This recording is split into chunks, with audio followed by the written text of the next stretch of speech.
Hey guys, what's up? So this week's video, very interesting, kind of rushed, but hopefully I could get up before Saturday. Saturday is WWE's Survivor Series War Games. I started to be a WWE fan during WrestleMania 39, just getting into it this year, and this year for WWE has been so challenging. My friends have taught me a lot of stuff. I got into it because of my friends, and I really wanted to do my predictions for Saturday because I'm actually really invested. For Saturday, it's the last pay-per-view one of the year, I believe, so I'm very excited about it. For the newer people here, hi, I never do this type of content. I usually am just a music reaction channel, concert vlogs. Everything that you see behind me is pretty much music related, so this is my newer form of content I really want to incorporate in this channel. So please be welcoming. I started kind of doing these predictions a little bit on my TikTok, but I wanted to move it to my YouTube channel just to play around with it, just to see how it's gonna go. But we have 5 matches this Saturday. Everything has been officially updated and announced, and I'm excited, so let's talk about the matches. First up, I'm going to pick Carlito versus Santos Escobar. 2 men from the Latino World Order, and Santos Escobar recently just turned into a bad heel. But the storyline with this match has also been very rushed, it feels like. Because I think when they announced it, it was like 1 week before Survivor Series, or maybe even like a week and a half before Survivor Series, and he challenged Carlito. Santos Escobar did not come to play when he did what he did with Rey Mysterio at Crown Jewel versus Logan Paul. I'm still kind of really mad about that because I don't fucking like Logan Paul, and I will state that now. I don't like Logan Paul, nor will I ever. But everything that he was saying on SmackDown, I just was like, what the fuck is going on? Zelina Vega had to do what she had to do and fucking slap the shit out of him, and I'm happy that she did. Zelina, I love you. So Carlito doing what he had to do, and if he has to step up and fight Santos Escobar to prove something for the Latino World Order, to prove something to everything that has been going on in that group, do it. I'm voting for Carlito. Carlito I've barely seen fight, but I just have the inkling feeling that he's going to give it his all and he's going to fight for his life pretty much for the Latino World Order. As for Santos Escobar, I know he's just kind of been a little bit, just from my perspective, Rey Mysterio's right-hand man. I could be wrong about that, but I could see what he can do during this match to win. But my pick is going to go to Carlito. Next one we have The Miz versus Gunther, or Gunther, however way you want to pronounce it. The Miz, every time I've heard his name, even growing up, I've known a little bit of stuff about WWE. That's the name that I always like align WWE with, that and John Cena, because I've known about some stuff from a kid up until now, and The Miz has been around since I've been a kid, which just shows how much I know about him. Gunther is like the longest reigning Intercontinental Champion, and he puts up a fight with his opponent. Have we not seen what he did to Chad Gable on Raw like months ago? And everybody that's in line for the Intercontinental Champion, they're willing to put up a fight. They're willing to take on Gunther because they know how hard of a fighter he is. As for The Miz, I don't see him taking that belt. I'm gonna be honest, I don't see The Miz taking that belt. Maybe he could go after Seth Rollins for his belt. I don't see him going after Gunther for his belt. So my pick is going to go to Gunther. Now let's go on to Rhea Bloody Ripley and Zoey Stark for the Women's Heavyweight World Champion belt. I will state this right now. I'm a huge Rhea Ripley fan. I absolutely love Rhea. I love Rhea. I think she's fucking incredible. Gives out so many confidence. And I absolutely love her. Zoey Stark though, let me tell you. When I was watching the Trish Stratus and Becky Lynch storyline happen, like, I think it ended, like, in Pittsburgh with Payback, I think it was, Zoey Stark put up a fight. Zoey Stark did what she had to do, and she did not come on this Raw roster to play. She came to fucking fight. Especially, she already kind of went up against Rhea at Crown Jewel. Yes, that was a 5 versus 1 match, or 4 versus 1 match. But she put up a fucking fight, and she knows how to fucking take on Rhea. So I wouldn't be surprised if she did win against Rhea, but I also don't see Rhea losing that belt for the longest time, and I think what they're going to start to create is Rhea and Becky Lynch, because they kind of kept them away for a long time, but you see it kind of happening at some point. We just don't know when. By default, my pick is gonna go with Rhea, but I just gotta keep my eye on Zoe Stark. I still really like her, and I still really think that she could go after somebody's belt. I just don't know who. Maybe Io Sky? I don't know. The women's match. We have Team Bianca Belair, or Team Charlotte Flair, whatever they decide to call it. So we have Bianca Belair, we have Charlotte Flair, we have Shotzi, and we have Becky fucking Lynch. Oh my god, I love Becky Lynch. I have to say, I think Becky is my #1 girl. Bianca's also on that list. Io Sky is also on that list. And I also really love Rhea, as I just said. Versus Damage Control, which indicates Io Sky, Bayley, now Kairi Shane. I'm probably saying her name wrong, sorry. And now also they got Asuka, because Asuka was supposed to be on Bianca's team. Now they're on Damage Control's team. Damage Control, they put up a fucking fight. They put up a fight. Anytime I've ever seen Damage Control fight, they put up a fight. And they will do anything that they could. Io Sky didn't come to play. She's just not that person for Damage Control that's just there. She just is not someone who doesn't put in the effort, put in the work. She puts up the fucking fight and puts up the effort and does anything that she has to do. She has impressed me with these months that she has had that championship belt. So I definitely could see them winning, but Bianca Belair and Becky Lynch. Shotzi I'd never seen fight, heard the name before. I don't think she came to play. And Charlotte Flair, we know about Charlotte. She's kind of started to grow on me a little bit. Becky putting up the fight that she has put up for months against Trish Stratus, against all these NXT Women's Championships, against anybody that has tried to step in the ring with her. She puts up a fight. Becky has proven to me that she is not someone to fucking play around with, and she knows how to take on her opponents, and she puts up a fight. Why? Because she's the man. And I absolutely love Becky Lynch. Same thing with Bianca. Bianca gives out the most fucking confidence that I absolutely love and adore.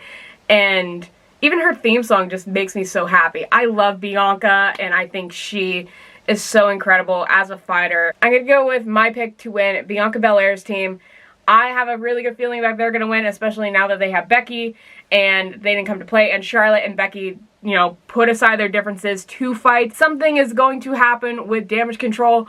I keep hearing some things that Io Sky might turn on Bayley and there's going to be a fight between them, because if we've seen SmackDown recently, we know what's been going on with Bayley and Io Sky. Might have their own fight at some point. I don't know. That's the feeling I've been getting after watching some of the SmackDown highlights a few weeks ago and recently. Now we have came to the main event, which is Team Cody Rhodes versus Team Judgment Day. This one I have been the most anticipation for. Cody Rhodes is my #1 favorite, and Seth Rollins is also on that list as well. I gained so much love for Sami Zayn and Jey Uso as well. I also kind of do really like the Judgment Day, minus JD.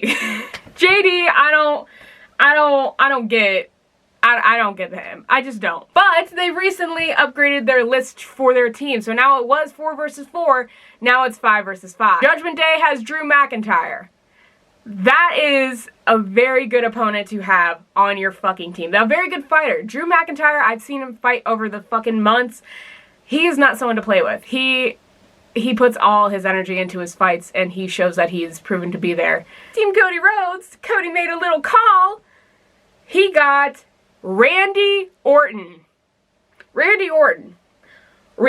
I hear voices in my head. The Viper. Randy Orton. I just have to keep specifying that. Randy Orton. Okay, I'm gonna shut up. I see the good and the bad with this, because this is what everybody's been talking about. Cody didn't have a match. I think it was at Payback. And Jey Uso came out and announced that he was going to be on the Raw roster. And finally, we had an exchange for Kevin Owens going to SmackDown. That's basically the exchange we thought, but I thought that Cody was going to go to SmackDown, but it ended up being Kevin Owens. Cody had Jey Uso come on the Raw roster. Little did I know, and my friend also told me this, Jey has a lot of enemies on the Raw roster, so that's why Judgment Day was trying to get him in there instead of JD. Jey Uso has taken down almost everybody on the Raw roster because of Jimmy and because of Roman Reigns. You don't have many people on your side. Sami Zayn, I absolutely adore Sami. He was basically like, hey brother, welcome. I want to give you the first hug whenever you're ready. Gave Sami a hug.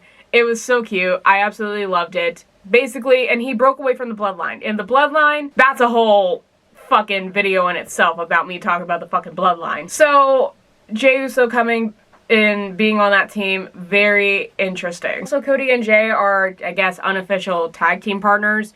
So we're also putting that in there because they won the tag team champions from the Judgment Day, and they ended up like a week and a half losing that belt. Seth freaking Rollins to be on your team. Now this was very surprising to me. Seth being on this team, being cool with Sami, 100% surprising because I kind of know the history a little bit with Cody and Seth. I know a little bit about that.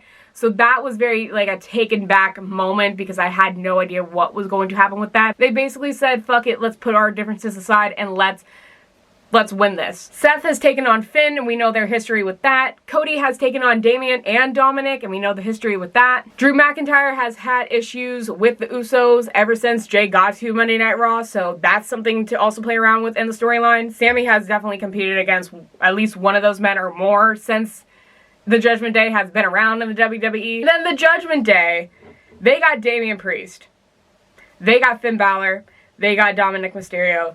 They have JD. And now they have Drew McIntyre. But now they have Randy Orton, which is pretty bad for what I thought was going to be Seth, but it's bad for Jey Uso. Jey Uso and Jimmy Uso are the reasons that Randy Orton was out for a year and a half. I thought Seth was going to be a target because we know how the history is between Seth and Matt Riddle, because Matt Riddle was Randy Orton's tag team partner. So we know how that's going to go. Matt Riddle's not there anymore. I thought Seth was going to be a target for an RKO at some point. Nope. If you see Monday Night Raw when Cody announced it was Randy Orton, it was going to be very surprising that Jay's in danger at the moment. So I can only imagine what's going through his head. I can only imagine what he is feeling at the moment. There could be two ways that this match could go. The one way that this could happen, Cody's team wins. Great. Yay.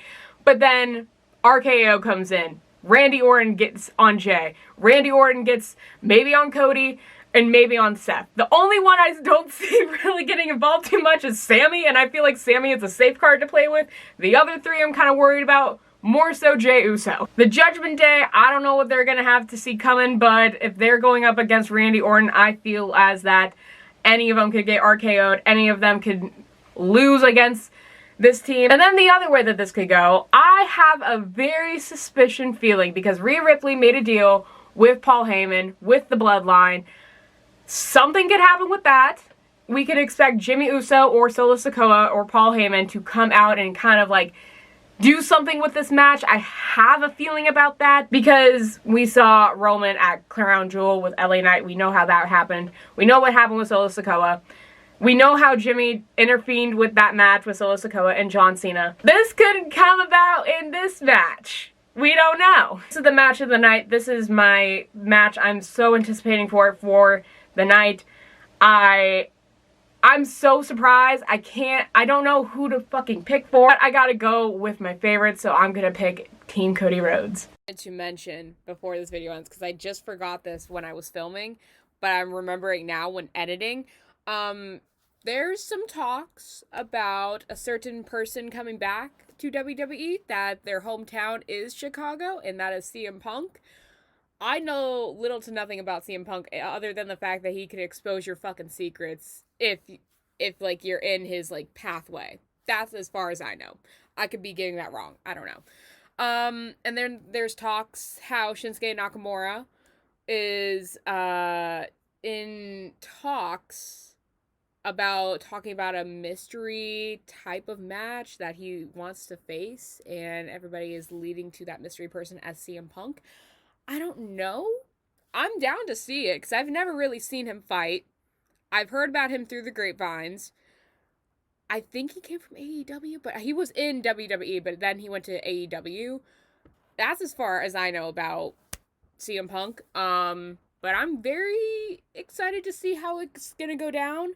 Yeah, just let me know your thoughts on that, because I basically have a little to no idea about what can happen, but I'm down for it. I'm going to be very surprised about anything that's going to happen on Saturday, so if you want me to, I might make a reaction video and then my talk about after this. I'm going to try to get this video up today, and we all could have a discussion in the comments. I would love that. Really anticipating this for. I want to try to make a reaction.